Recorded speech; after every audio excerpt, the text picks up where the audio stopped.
Hi everyone, welcome to my channel.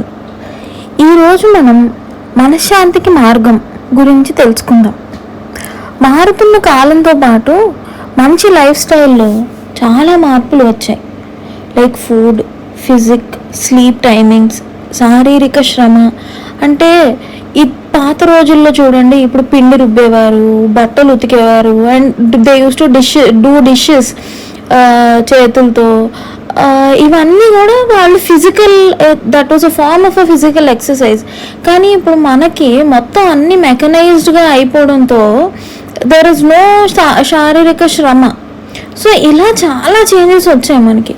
కాలంతో పాటు పోటీ పడుతూ ఉరుకులు పరుగుల జీవితాన్ని గడుపుతున్నాం.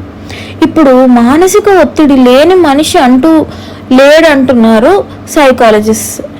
ధనం కంటే విలువైనది మనశ్శాంతి. ఎందుకంటే దాన్ని ఎవ్వరూ అమ్మలేరు, ఎవ్వరూ కొనలేరు. మనిషి మానసిక జీవనానికి అత్యంత ప్రధానమైనది మనశ్శాంతి. అది మన సాక్షికి దిక్సూచి లాంటిది, విజయానికి ఇంధనం లాంటిది.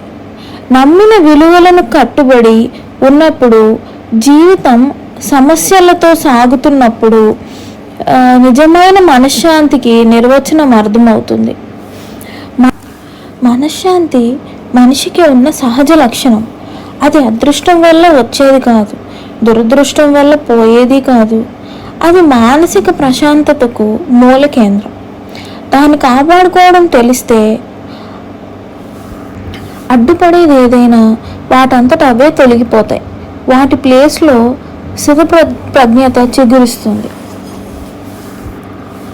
పాపాలు చేయకుండా అన్ని సత్కార్యాలే, అంటే మంచి పనులే చేయడం వలన మనసు ఎప్పటికప్పుడు ప్రక్షాళన అవుతుంది, మనశ్శాంతికి దగ్గర చేస్తుంది అన్నాడు బుద్ధుడు.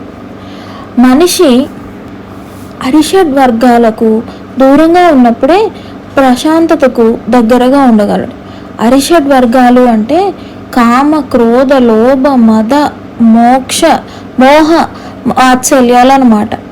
ప్రతికూల భావనలు ఉన్నప్పుడే సహజంగానే మనశ్శాంతి మన దగ్గర ఉంటుంది.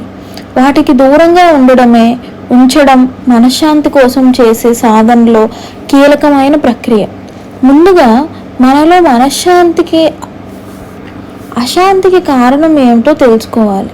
మనిషి తనకు తానే మానసిక ఒత్తిడికి కారణం అవుతున్నాడు అని తెలుసుకోవాలి.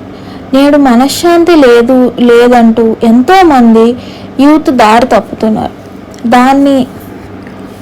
దాన్ని వెతుక్కుంటూ దేన్ని వెనకో పరుగులు తీస్తున్నారు. ఉన్న మనశ్శాంతిని కోల్పోతున్నారు. అంటే మీకు అర్థమైంది కదా, మనశ్శాంతి లేదు, స్ట్రెస్ ఫీల్ అవుతున్నాం అని అనుకుంటూ వేరే ఏవో రాంగ్, అంటే వైసెస్కి బాగా ఎడిక్ట్ అయిపోవటము, లేకపోతే వేరే అలవాట్లు చేసుకోవటము, అట్లాగ వాటి వెనకాల పరిగెడుతూ ఉన్న మనశ్శాంతిని కూడా కోల్పోతున్నారు అన్నమాట. శరీరానికి మరణం ఒకసారే వస్తుంది, కానీ మనశ్శాంతి కోల్పోయిన వారికి అది అనుక్షణం వెంటాడే ఉంటుంది. మనిషి ఎప్పుడు వర్తమానంలో నిలబడేగా గతాన్ని, భవిష్యత్తును సందర్శిస్తూ వర్తమానాన్ని కోల్పోతున్నాడు. వాస్తవానికి మనిషి ఉండేది ఎప్పుడు వర్తమానంలోనే అన్నారు రమణ మహర్షి. కాబట్టి గతం గురించి చింత, భవిష్యత్తు గురించి బెంగ రెండూ వదిలేసి వర్తమానంలో జీవించాలి. గడిచిన క్షణం మృత సమయం, రానున్న క్షణం కళ్ళు తెరవని పసికందు. రెండూ నీవి కాదు, ఈ క్షణం మాత్రమే నీది. వర్తమానంలో జీవించే వ్యక్తి అరిషడ్ వర్గాలకు అతీతంగా మనశ్శాంతితో